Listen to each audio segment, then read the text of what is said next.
An admin coming in? I don't know. We'll just run it, and if an admin comes in, great, and if not, then we'll just post it along with the other one afterwards. Okay. So the scene is set. This is a flashback scene prior to the addressing with the prince, which will be posted after this. The Toreador whip, Claire O'Keefe has already managed at some point to get off the danger bus, wherever that was, and is currently sitting in the in the thingy. Is currently sitting in the thingamy? I'm sorry, I'm having a brain fart. The taste of nightshade. Can we start a new hangout and do this properly? Sorry, like I said, it's late. We'll just do it already as is. Okay, so Claire is just kind of slumped over a random table. As far as she knows, she's the only one in the kindred area of the nightshade. She's kind of just slumped there, which is very unusual considering that she's a Toreador and is looking extremely disheveled.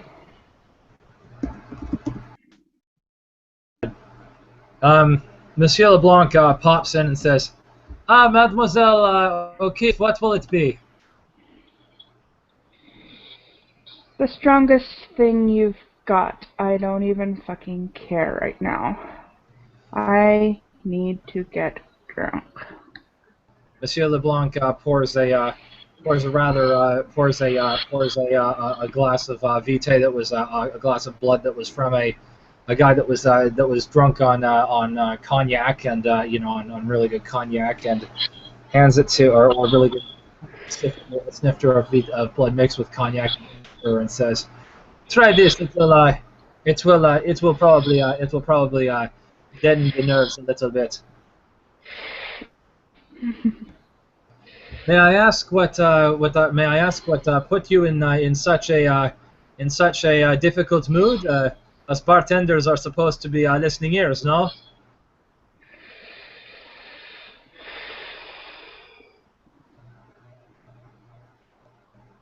Claire just kind of smiles as if she can't even believe what has just happened to her, and shakes her head. I don't even fucking know anymore. Just don't even ask. Really. Please. Suit yourself.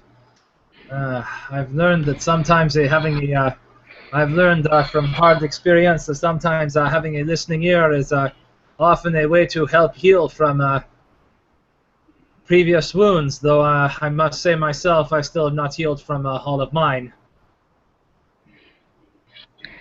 Welcome to the club. Don't I know it? If previous wounds weren't enough... God damn it. Claire finishes her drink and slumps over the table again. Mademoiselle? Are you alright? He says gently. No, I'm not fucking alright. Would you be alright if... You know what? Never mind. No, please, continue.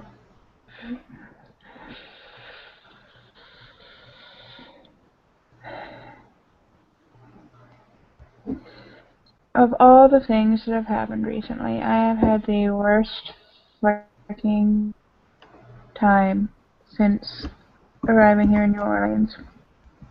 If the rest of my life and non-life wasn't fucked up enough, not only do I arrive in town, find out the prince is dead, end up in a political position that I don't want or understand fully, I've managed to get on the bad side of 2 Nosferatu, and then end up on a fucking bus to hell with a demon in my head telling me to kill myself.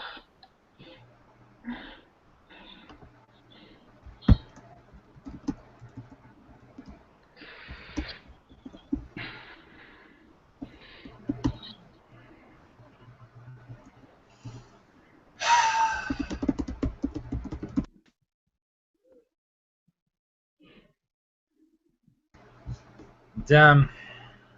Yeah, well, my nights haven't exactly been the best either. I understand where you're coming from.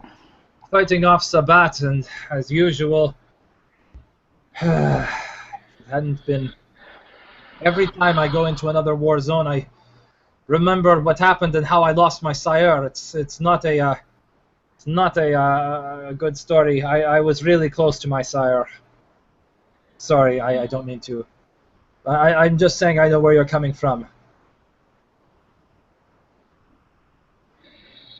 You have no idea where I'm coming from. Claire just looks Monsieur Leblanc straight in the eye. You have absolutely no fucking idea where I'm coming from. Well, at least you didn't lose your sire because you were 1 second too late to stop a Gestapo run. And you didn't embrace your own daughter.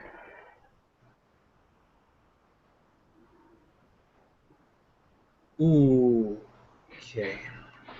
Perhaps maybe we've both had it rough. Do you want to tell me yours if I tell you mine? I might as well. I suppose we're both going to need drinks if we're going to be confessing our sins to each other, though. Monsieur Leblanc pours them both a fresh drink.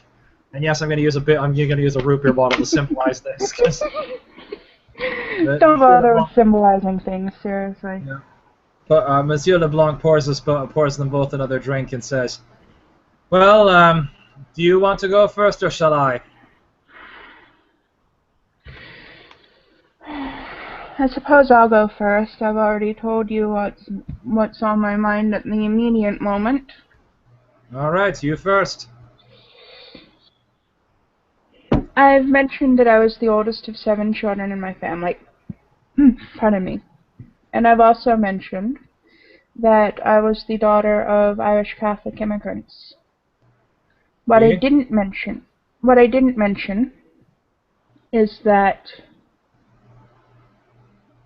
the youngest of those 7 children, she was only 3 years old the day that I was embraced. It was her birthday, actually. She was raised believing that she was my sister, but she wasn't. It was common in those days when somebody had an illegitimate pregnancy to hide the fact. The child would rarely know who her real mother was. She'd always be raised as a sibling. I was 15 when she was born. One of the many regrets I have in my life. Not that I didn't love her. She was my child after all. I loved her with all my heart. But that's a lot to deal with. Not only was there the potential of being ostracized from my faith community, but from the entire community that I had grown up in as well, if anybody besides my family ever found out. It's a lot to handle at a young age. It's one of the reasons that I feel so guilty for wanting to leave my family the day that I was embraced. But it'd be enough if that was where the story ended, wouldn't it? Far from it. 15 years later, she was just about to turn 18. Just a few months younger than I was when I was embraced. I ran into her again. And I don't know what possessed me to do it. I really don't. But you can probably guess what I'm getting at. Haven't seen her since. For obvious reasons, she didn't like me very much afterwards.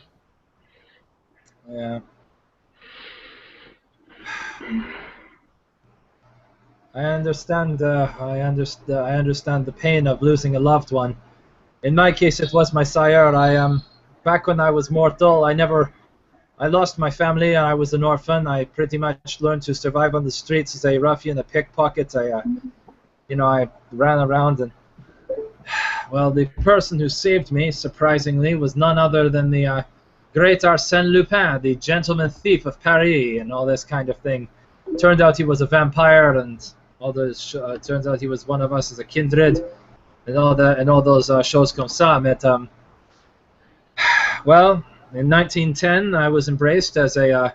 In 1910, I was embraced, and he perpetuated the claim of when we were traveling traveling throughout France as being clan toreador, and we would work as jewel thieves against arms dealers and other such. He would of course do the bulk of the work, and me, I was his auteur. I wrote his stories as books and short stories of one description or another. I even for a short time learned how to read and worked as a journalist in one of the papers that he managed to one of the newspapers he managed to bribe with some of the proceeds of our largesse of the various thieving, the various robberies we made. And he would always redistribute the wealth to he would always do good with the work. Anyway, sadly the Blitzkrieg comes along, and we end up working for the French resistance. Now he and I end up taking different paths. He becomes a staunch member of the resistance, and I become a secretary. I publicly proclaim the Nazi ideology and work as a secretary at the Gestapo. Unfortunately, in 1941, I got word. My plan was always to send word of where the raids were going to go next, but then one time I get word of a raided location. I happen to know that is the headquarters where my sire is. But I figure maybe if I can't get to there to warn them in time, so I know that the troops are already leaving, so the Gestapo men are already leaving. I get out, I attempt to move us with all the speed I can carry in the hopes of getting there before the Gestapo. My sire was blown up by a bomb. The French resistance were surrounded by the Gestapo. They blew an incendiary to take them down, and as many of the Gestapo as they could with them, and they succeeded all right, but I ran into the scene, and my sire was the last one to die. He died he died as the flames consumed him, and he turned into ash. And I remember his last words to me as he fought through the flames. He said, take our example and go do good. And he told me, he gave me a key to our safety deposit box, and I went back and discovered in there Monsieur Leblanc, the rabbit that has been inspired for my stage magic ever since, and I gave to the Tremere Primogen, and the book, the last instructional manual that he had left me with, containing all of the secrets to a number of different illusions I have done in the past, and a number of others I still hope to do, and more that I've been, he was the one who tried to put me back on magic. And at this point, you can see another single, actually 2 tears of blood passing down his face at this point. At this point, I can still see the vision of my sire in the flames. I was always close to him, and 3 decades I was close to him, and I can still see the expression as the flame engulfed him. I could still see the pain he was fighting through, and to this day, I still look for a figure, someone who is worthy of my devotion as good as my sire. And I try to do the right thing, but I will never be able to live up to the reputation of Arsène Lupin. I just won't be able to live up to it. He told me that magic is the great equalizer, but meant to entertain, inform, right wrongs and all that sort of thing. But I can never live up to his reputation, no matter how hard I try. It's why I keep at it, and je suis désolé. I didn't mean to foist my problems on you. Claire. 1 second earlier, and I could have saved him. Claire reaches out a hand and rests it on Monsieur Leblanc's arm. It seems we all have terrible secrets. We're vampires. I mean, it's kind of who we are that we ruin people's lives, isn't it? But, Yes. Yeah. you see, that doesn't mean that we can't turn ourselves around. It doesn't mean that we can't make our own reputations for ourselves. I regret everything that I have done.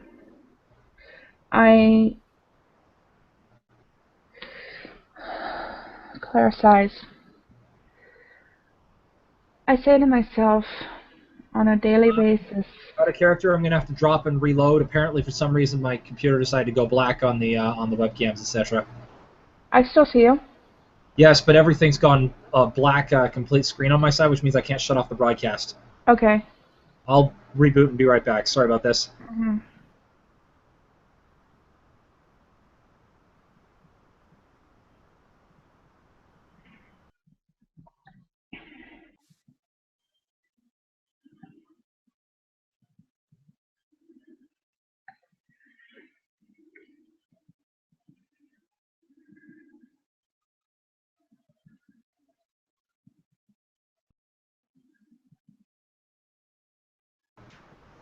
Okay, picking up where we left off.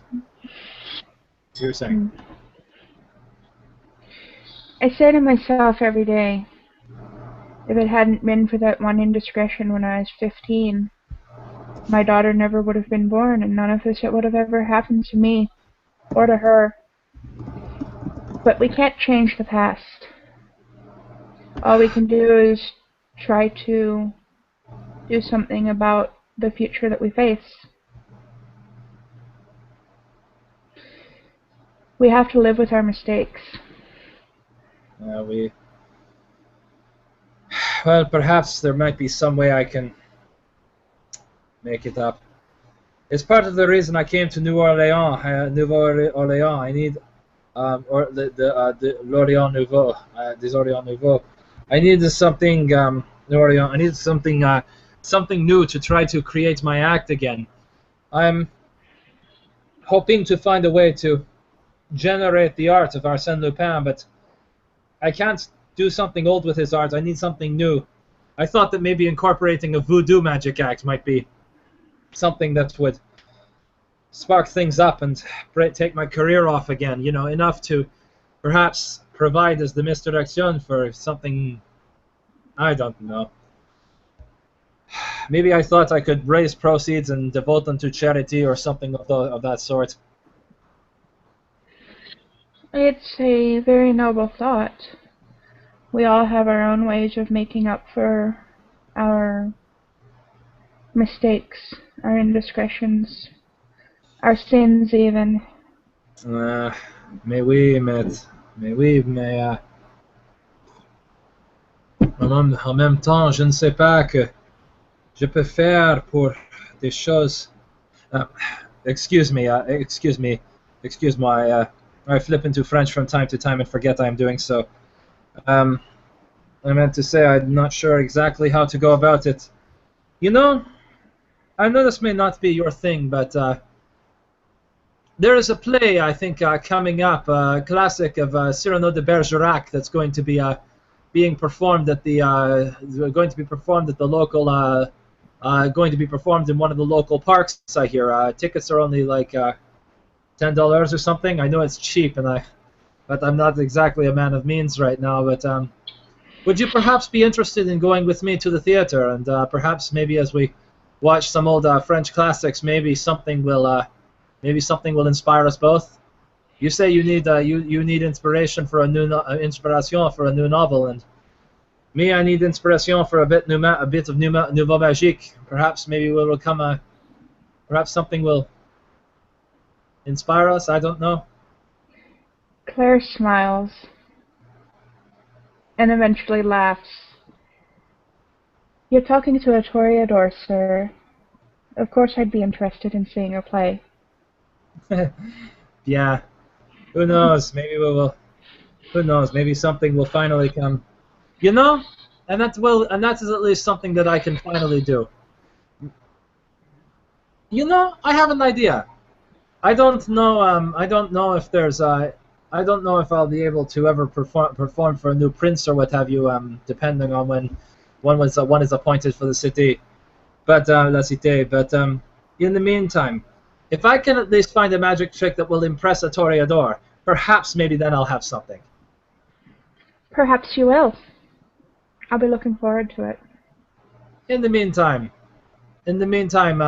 shall we say à demain? No, but oui, à demain. Peut-être go see this play. When is the play being put on? Tomorrow evening. I think we're being put on at blank time, the time we had to run for the engagement earlier. It sounds like a lot of fun. Thank you for inviting me. Yeah. In the meantime, I do look a right mess, don't I? I'm not even halfway to being drunk. Well, I know this may sound a little of an imposition, or I don't mean to sound boorish, but I do have quarters here at. Unless you have a place to stay, I do have I do have a small place being left here. I do have a small place here that Monsieur Delano has left me to stay while I work for him. It's not much, but I do think it has some shower amenities. I would not pry, of course, nor would I impose upon you. But if you're looking for a place to stay, or briefly, I will sleep on the floor, and you can have the bedroom. La salle de bain. You hadn't noticed that I was already staying in the Nightshade? I must confess, I have been a little preoccupied with my street performances, etc. I was not aware you were already here.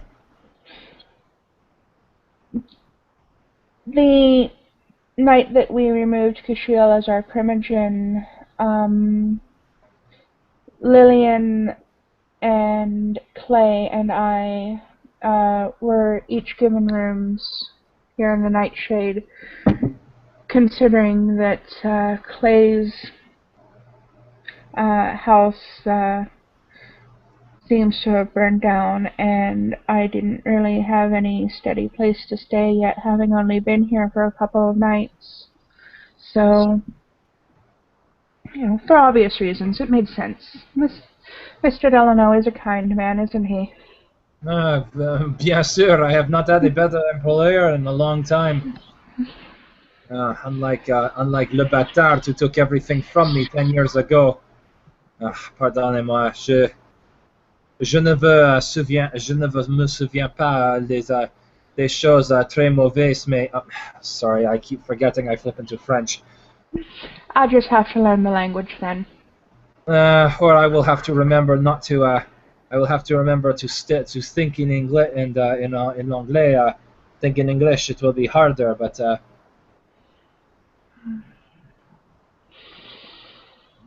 in the meantime, perhaps we should retire for the evening. Sounds like a good idea. I'll see you tomorrow night. I look forward to tomorrow. À demain then. Good night. And Claire stands up. Bonne nuit. Looks down at her dress. Puts a single fingertip to her forehead and shakes her head, obviously disgusted with herself, and then returns to her own room. Monsieur Leblanc proceeds to finish off wiping down the counters of the bar, flips the light off, and goes back to his place as it's getting rather late that particular night. And the scene ends. So as a little quick note, this is a flashback scene to yesterday, just after everything that happened there, with all the details from last night. After everything, kind of at the end of the night, precursor to the scene where we visit the prince today. Both will be uploaded to the site immediately after this one gets uploaded, and the scene ends. And just to clarify, this is the date of the 16th. So this is a flashback scene to the 15th, precursor to the one that visiting the prince on the 16th today. Okay, that pretty much covers it. See ya.